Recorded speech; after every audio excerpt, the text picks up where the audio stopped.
तो चलिए, आज के इस खास विश्लेषण में हम एक बेहद ही खौफनाक और रोंगटे खड़े कर देने वाली स्थानीय लोक कथा की गहराई में उतरते हैं। ये कहानी है एक ऐसे शांत गांव की जिसकी किस्मत रातों रात एक काले और शापित आईने के मिलने से हमेशा के लिए बदल गई। हम सीधे स्रोत से जुड़ी हर उस जानकारी को खंगालेंगे जिसने इस हंसते खेलते इलाके को एक खौफनाक जंगल में तब्दील कर दिया। यकीन मानिए, ये काफी दिलचस्प होने वाला है। अब बिना किसी देरी के सीधे इस रहस्य के सबसे डरावने हिस्से पर आते हैं। जरा सोचिए, जंगल में आज भी किसी के हंसने की आवाज सुनाई देती है। ये सिर्फ कोई कहानी का हिस्सा नहीं है, बल्कि वो खौफ है जो आज भी उस इलाके के लोग रोज महसूस करते हैं। ये बात आपको सोचने पर मजबूर कर देती है ना, कि आखिर उस रात ऐसा क्या हुआ था जिसका असर आज तक खत्म ही नहीं हुआ। बस इसी खौफनाक रहस्य की तह तक जाना ही हमारे आज के इस विश्लेषण का मुख्य मकसद है। अब किसी भी खौफनाक घटना की शुरुआत अक्सर एक बेहद शांत और सामान्य माहौल से होती है ना? तो चलिए पहले उस मासूम लड़की से मिलते हैं जो इस पूरी कहानी के केंद्र में है। इस लड़की का नाम है मीरा, और स्रोत बताते हैं कि मीरा कोई साधारण लड़की नहीं थी, बल्कि वो शुद्ध अच्छाई का जीता जागता प्रतीक थी। मतलब वो हमेशा सबकी मदद करने के लिए तैयार रहती थी, उसके चेहरे पर हमेशा एक प्यारी सी मुस्कान रहती थी, और पूरा का पूरा गांव उसे अपनी जान से भी ज्यादा मानता था।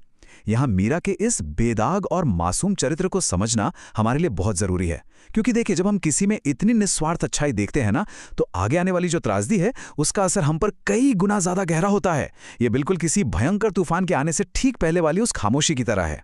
और फिर वो तूफान आ ही गया। आइए देखते हैं कि कैसे उस पुराने जंगल में एक आम सा दिन अचानक एक बेहद खतरनाक और डरावने मोड़ पर आ पहुंचा। हुआ यूं कि मीरा को गांव के बाहर वाले उसी जंगल में एक अजीब सा चमकता हुआ आईना मिला। इस आईने पर कुछ बहुत ही रहस्यमयी निशान बने हुए थे। अब यहाँ जो सबसे दिलचस्प बात है वो ये कि उस आईने को छूते ही कितनी तेजी से चीजें बिगड़ने लगी। जैसे ही मीरा ने उसे छुआ, ठीक उसी पल अचानक बहुत तेज हवाएं चलने लगी और आसमान पूरी तरह से काला पड़ गया। बात यहीं खत्म नहीं हुई। उसी रात से गांव के लोगों को एक लड़की के रोने की डरावनी आवाजें सुनाई देने लगी, और फिर लगभग एक हफ्ते के अंदर एक और खौफनाक बदलाव सामने आया। मीरा की परछाई ही गायब हो गई।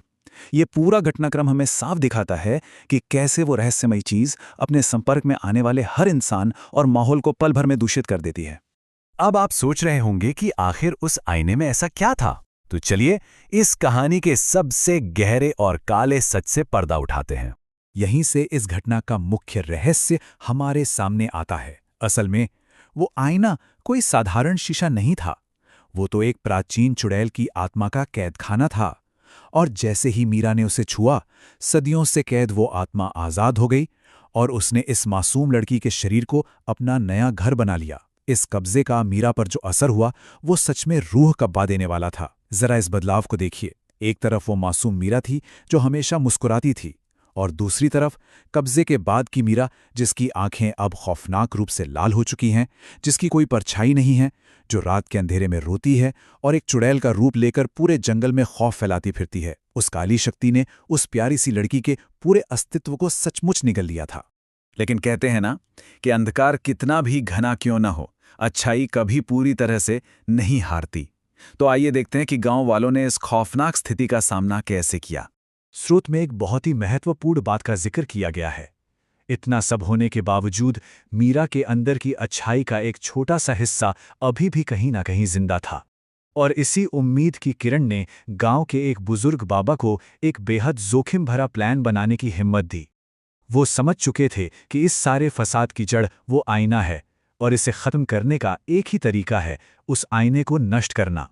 अब इस बचाव अभियान का जो तरीका था वो जितना सधावा था उतना ही डरावना भी।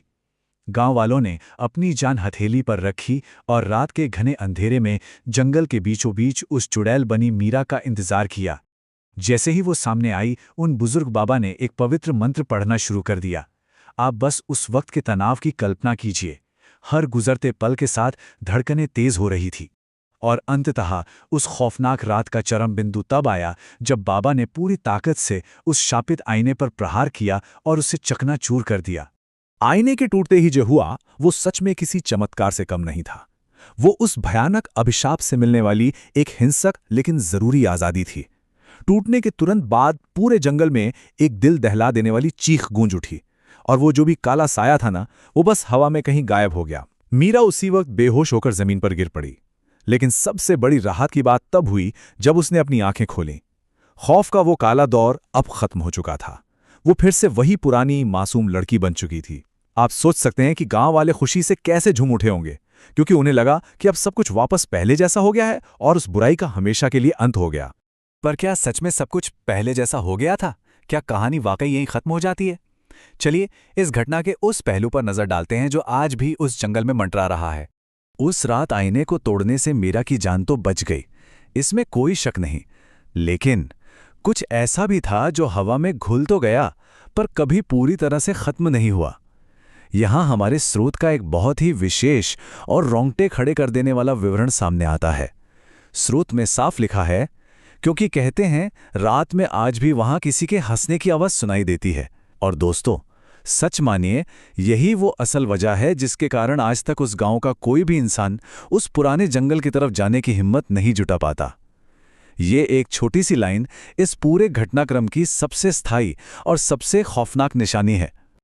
और इसी बात के साथ हमारा आज का ये विश्लेषण एक बहुत ही बेचैन कर देने वाले सवाल पर आकर रुकता है। जरा सोचिए, अगर वो काला साया उस रात हवा में हमेशा के लिए गायब हो गया था और मीरा अपनी पुरानी मासूमियत में लौट आई थी, तो फिर आज भी रात के सन्नाटे में उन पेड़ों के बीच आखिर किसकी हंसी गूंजती है?